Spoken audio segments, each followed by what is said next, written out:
ایک شخص ہیں، وہ کہتے ہیں کہ میں حضرت علی رضی اللہ تعالیٰ عنہ کے ساتھ ایک مرتبہ جا رہا تھا۔ وہ جنگل میں پہنچے اور پھر ایک مقبرے کی طرف متوجہ ہوئے اور فرمایا، کمیل رضی اللہ تعالیٰ عنہ ایک شخص ہیں، وہ کہتے ہیں کہ میں حضرت علی رضی اللہ تعالیٰ عنہ کے ساتھ ایک مرتبہ جا رہا تھا۔ وہ جنگل میں پہنچے اور پھر ایک مقبرے کی طرف متوجہ ہوئے اور فرمایا، اے مقبرے والو، حضرت علی نے فرمایا رضی اللہ تعالیٰ عنہ، اے مقبرے والو، اے بوسیدگی والو، اے وحشت اور تنہائی والو، کیا خبر ہے، کیا حال ہے؟ کیا خبر ہے، کیا حال ہے؟ قبرستان والوں سے یہ بات فرمائی اور پھر ارشاد فرمایا کہ ہماری خبر تو یہ ہے کہ تمہارے بعد اموال تقسیم ہو گئے، یعنی مال تقسیم ہو گیا، تمہارے بعد اموال تقسیم ہو گئے، اولادیں یتیم ہو گئی، اولادیں یتیم ہو گئی اور بیویوں نے دوسرے خاوند کر لیے۔ یہ تو ہماری خبر ہے، یہ تو ہماری خبر ہے۔ کچھ اپنی تو کہو، اس کے بعد میری طرف متوجہ ہو کر فرمایا، کمیل، اگر ان لوگوں کو بولنے کی اجازت ہوتی اور یہ بول سکتے تو یہ لوگ جواب میں یہ کہتے کہ بہترین توشہ تقویٰ ہے۔ جواب میں یہ لوگ کہتے کہ بہترین توشہ تقویٰ ہے۔ یہ فرمایا اور پھر رونے لگے اور فرمایا، اے کمیل، قبر عمل کا صندوق ہے۔ اور فرمایا، کمیل، قبر عمل کا صندوق ہے اور موت کے وقت بات معلوم ہو جاتی ہے، اور موت کے وقت بات معلوم ہو جاتی ہے۔ یعنی آدمی جو کچھ اچھا یا برا کام کرتا ہے وہ اس کی قبر میں محفوظ رہتا ہے، جیسا کہ صندوق میں متعدد احادیث میں یہ مضمون وارد ہوا ہے کہ نیک اعمال اچھے آدمی کی صورت میں ہوتے ہیں، نیک اعمال اچھے آدمی کی صورت میں ہوتے ہیں جو میت کے جی بہلانے اور انس پیدا کرنے کے لیے رہتا ہے اور اس کی دلداری کرتا ہے، اور برے اعمال بری صورت میں بدبودار بن کر آتے ہیں، برے اعمال بری صورت میں بدبودار بن کر آتے ہیں جو اور بھی اذیت کا سبب ہوتا ہے۔ ایک حدیث میں وارد ہے، آدمی کے ساتھ 3 چیزیں قبر تک جاتی ہیں۔ ایک حدیث میں وارد ہے، آدمی کے ساتھ 3 چیزیں قبر تک جاتی ہیں۔ اس کا مال، جیسا کہ عرب میں دستور تھا، اس کے رشتہ دار اور اعمال۔ 2 چیزیں، مال اور رشتہ دار، دفن کر کے واپس آ جاتے ہیں۔ مال اور رشتہ دار دفن کر کے واپس آ جاتے ہیں، عمل اس کے ساتھ رہ جاتا ہے، عمل اس کے ساتھ رہ جاتا ہے۔ حضور صلی اللہ علیہ وسلم نے ایک مرتبہ صحابہ سے ارشاد فرمایا کہ تمہیں معلوم ہے تمہاری مثال اور تمہارے اہل و عیال اور مال اور اعمال کی مثال کیا ہے؟ صحابہ کے دریافت فرمانے پر حضور صلی اللہ علیہ وسلم نے ارشاد فرمایا، اس کی مثال ایسی ہے جیسے ایک شخص کے 3 بھائی ہوں، ایک شخص کے 3 بھائی ہوں، اور وہ وہ شخص مرنے لگے، اس وقت وہ ایک بھائی کو بلائے اور پوچھے کہ بھائی تجھے میرا حال معلوم ہے، مجھ پر کیا گزر رہی ہے، اس وقت تو میری کیا مدد کرے گا، اس وقت تو میری کیا مدد کرے گا؟ وہ جواب دیتا ہے کہ تیری تیمارداری کروں گا، علاج کروں گا، ہر قسم کی خدمت کروں گا، اور جب تو مر جائے گا تو نہلاؤں گا، کفن پہناؤں گا اور کندھے پہ اٹھا کر لے جاؤں گا، اور دفن کے بعد تیرا ذکر خیر کروں گا، اور دفن کے بعد تیرا ذکر خیر کروں گا۔ حضور صلی اللہ علیہ وسلم نے فرمایا یہ بھائی تو اہل و عیال ہیں۔ جب آدمی بیمار ہوتا ہے تو رشتہ دار اسپتال لے جاتے ہیں، دکھاتے ہیں، علاج کراتے ہیں، اور جب آدمی مر جاتا ہے تو پھر یہی رشتہ دار جو ہے وہ غسل اور کفن دینے کے بعد قبرستان تک ساتھ جاتے ہیں، اور قبر میں دفن کرنے کے بعد واپس یہاں پر ساتھ رشتہ داروں نے چھوڑ دیا۔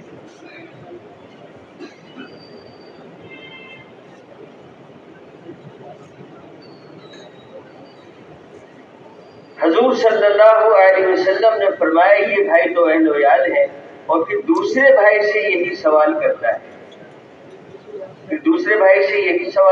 ہے، وہ کہتا ہے کہ میرا تیرا واسطہ زندگی کا ہے، میرا تیرا واسطہ زندگی کا ہے، جب تو مر جائے گا تو میں دوسری جگہ چلا جاؤں گا، جب تو مر جائے گا تو میں دوسری جگہ چلا جاؤں گا۔ یہ بھائی مال ہے، مال مرتے ہی ساتھ چھوڑ دیتا ہے، اب یہ مال وارثوں کا ہو گیا، اب اس مرنے والے کا اس میں کوئی حصہ نہیں، یہ سب وراثت کا مال وارثوں میں تقسیم ہو جائے گا۔ جب تو مر جائے گا تو میں دوسری جگہ چلا جاؤں گا، یہ بھائی مال ہے۔ پھر وہ تیسرے بھائی کو بلا کر پوچھتا ہے، وہ کہتا ہے میں قبر میں تیرا ساتھی ہوں۔ کیا کہتا ہے بھائی؟ قبر میں تیرا ساتھی ہوں، وحشت کی جگہ تیرا دل بہلانے والا ہوں، وحشت کی جگہ تیرا دل بہلانے والا ہوں، جب تیرا حساب کتاب ہونے لگے تو نیکیوں کے پلڑے میں بیٹھ کر اس کو جھکاؤں گا، جب تیرا حساب کتاب ہونے لگے گا تو نیکیوں کے پلڑے میں بیٹھ کر اس کا وزن، نیکیوں کا وزن بھاری کروں گا۔ یہ بھائی عمل ہے، یہ بھائی عمل ہے۔ حضور صلی اللہ علیہ وسلم نے فرمایا اب بتلاؤ کون سا بھائی کارآمد ہوا، اب بتاؤ تینوں میں سے کون سا بھائی کارآمد ہوا؟ صحابہ نے عرض کیا یا رسول اللہ صلی اللہ علیہ وسلم یہی بھائی کارآمد ہے، پہلے دونوں تو بے فائدہ ہی رہے۔ یہی بھائی کون سا بھائی؟ اعمال، یہ اعمال، یہ جو ہمارا تیسرا بھائی ہے نا اعمال، پر یہ کارآمد دنیا میں بھی اعمال کی برکت سے اللہ دنیا کی زندگی میں راحت، اطمینان، چین، یہ ساری چیزیں عطا فرماتے ہیں اعمال کی برکت سے، جی اعمال کی برکت سے۔ اور مرتے ہی جو ہے اس پر نعمتوں کی اور انعامات کی بارش شروع ہو جاتی ہے، قبر جنت کا باغ اللہ بنا دیتے ہیں، تو منکر نکیر جو سوالات کریں گے وہاں بھی اللہ آسانی کا معاملہ فرما دیتے ہیں۔ تو میرے بھائی دوستو، آج ہم دو بھائیوں پر تو محنت بہت کر رہے ہیں، جو چھوٹنے والے ہیں ہماری دن رات کی محنت، دن رات کی کوشش، محنت، فکر، ساری توانائی ہماری جو اللہ نے اپنے دین پہ خرچ کرنے کے لیے ہمیں عطا فرمائی تھی، وہ آج ہماری ساری توانائی جو خرچ ہو رہی ہے، ہم اپنی اور اپنے اہل و عیال کی زندگی کیسے اچھی بنا دیں۔ حالانکہ میرے دوستوں ہماری بھی اور ہمارے اہل و عیال کی بھی زندگی جو اچھی بنے گی وہ اعمالوں سے بنے گی، ملک اور مال سے نہیں بنے گی، اعمالوں سے بنے گی۔ اس لیے میرے بھائی آج تبلیغ میں جو محنت کی جا رہی ہے وہ اس بات کی دعوت دی جا رہی ہے، اس بات کی محنت کی جا رہی ہے کہ بھئی موت سے پہلے جو اللہ کو ہم سے ایمان مطلوب ہے جو اعمال مطلوب ہیں وہ میرے دوستوں پوری امت کرنے والی بن جائے، اسی کے لیے یہ ساری محنت ہے۔ تو بھائی اسی کے لیے یہاں شب جمعہ کا جوڑ ہوتا ہے۔ کہ شب جمعہ کا جوڑ کا مقصد معلوم ہے کیا ہے؟ کہ ہمارے اندر پورے ہفتے جو ہم دنیا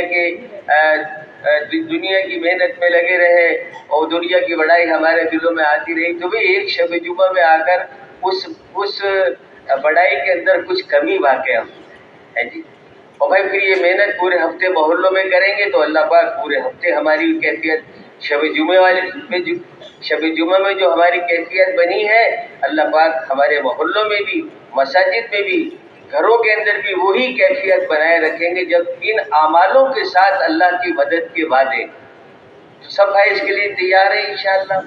اللہ پاک قبول فرمائے۔ ایک تو اعلان یہ ہے کہ 12 مارچ بروز اتوار تمام روزانہ والے 12 مارچ بروز اتوار تمام روزانہ والے ساتھی جو ہیں وہ عصر تا عشاء مدنی مسجد میں تشریف لائیں گے انشاءاللہ۔ عصر تا عشاء تک مدنی مسجد میں تشریف لائیں گے روزانہ والے 12 مارچ کو، ٹھیک ہے جی؟ سب تشریف لائیں گے نا جی؟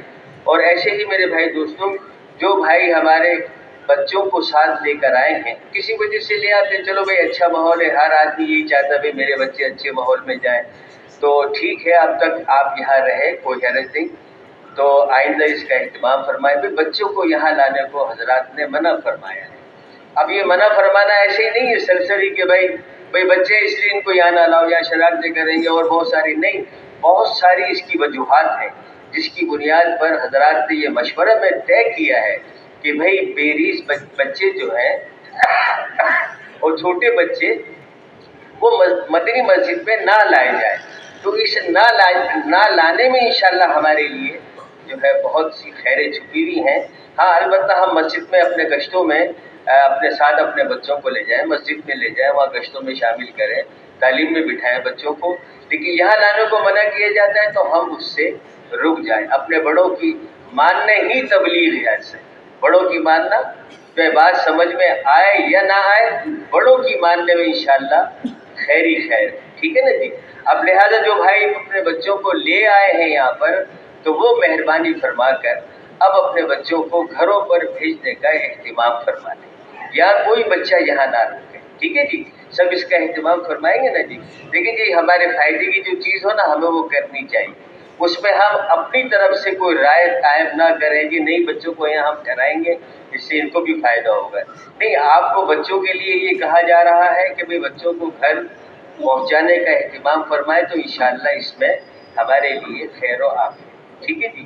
ایک بات تو یہ ہوگی۔ دوسری بات یہ ہے کہ اب سے 1.5 گھنٹے کے بعد جو ہے وہ مدنی مسجد کے تمام دروازے بند کر دیے جائیں گے، اس لیے گزارش یہ ہے کہ 1.5 گھنٹے سے پہلے جو بھائی باہر کسی ضرورت کے تحت اگر جانا بھی چاہتے ہیں، اول تو میرے دوستوں اندر کا ماحول پاکیزہ ماحول، نورانی ماحول ہے، سب پتہ نہیں ان میں سے کتنے بھائی ہمارے ایسے ہوں گے جو اللہ کے محبوب ہوں گے، اللہ کو محبوب ہوں گے، ان کی صحبت، نیک لوگوں کی، اللہ والوں کی صحبت میں بیٹھنا یہ بڑی سعادت کی بات ہے، یہ نصیب نہیں ہے آج امت کو۔ نیک لوگوں کی صحبت سے آدمی بنتا ہے، صحبت سے اثرات پڑتے ہیں، ٹھیک ہے نا جی؟ پتہ نہیں کتنے اس میں اللہ سے تعلق والے لوگ ہوں گے، اللہ ان کی برکت سے ہمیں بھی اپنا تعلق نصیب فرما دیں گے۔ اور بھائی یہ دعا ہمیں مانگنی چاہیے کہ اللہ اپنا تعلق نصیب فرما۔ تعلق معلوم ہے کیا ہے؟ اللہ ہم ہر چیز تجھ سے مانگنے والے بنے، غیر پر ہماری نگاہ نہ جائے، ملک اور مال سے ہماری زندگی ہمیں بنتی ہوئی نظر نہ آئے، اللہ کی ذات عالی سے ہمارا ایسا تعلق جڑ جائے جس چیز کی بھی ضرورت پڑے فوراً اللہ کی طرف متوجہ ہو جائے، اور اللہ یقین پہ یقین جو اللہ کی طرف متوجہ ہوتا ہے اللہ اس کی دعاؤں کو ضرور قبول فرماتے ہیں، ٹھیک ہے جی؟ تو اس کا بھی اہتمام فرما لیں کہ بھائی اگر کسی ضرورت کے تحت جانا ہمیں پڑ جائے باہر تو پھر ہم فوراً واپس آنے کی کوشش فرما دیں، تو اس کا سب اہتمام کریں گے جی؟ جزاک اللہ۔ اور بھائی راتیں جو ہے نا وہ لمبی ہیں اور یہ ہماری شب جمعہ کی رات ہے، تو بھائی اس کے اندر جو رات کے اعمال ہیں اس سب کا بھی اللہ ہم سب کو اہتمام کرنے کی توفیق عطا فرما دے۔ بھائی دعاؤں کا اہتمام کریں، لمبی نوافل پڑھیں، اور بھائی خوب اللہ سے دعائیں مانگیں، خوب اللہ سے۔ اس امت کے مسئلے سارے دعاؤں سے حل ہوں گے، اللہ نے دعاؤں میں اتنی طاقت رکھی ہے، تو بھائی دعاؤں کا اہتمام کریں، قرآن پاک کی تلاوت کریں، قرآن کو تہجد میں دیکھ کے پڑھنے سے اللہ کا تقرب نصیب ہوتا ہے، اللہ کا تعلق پیدا ہوتا ہے۔ تہجد میں قرآن دیکھ کے پڑھنے سے اللہ کا تقرب نصیب ہوتا ہے، تعلق پیدا ہوتا ہے۔ تو بھائی اللہ ہم سب کو ان اعمالوں کو کرنے کی توفیق عطا فرمائے۔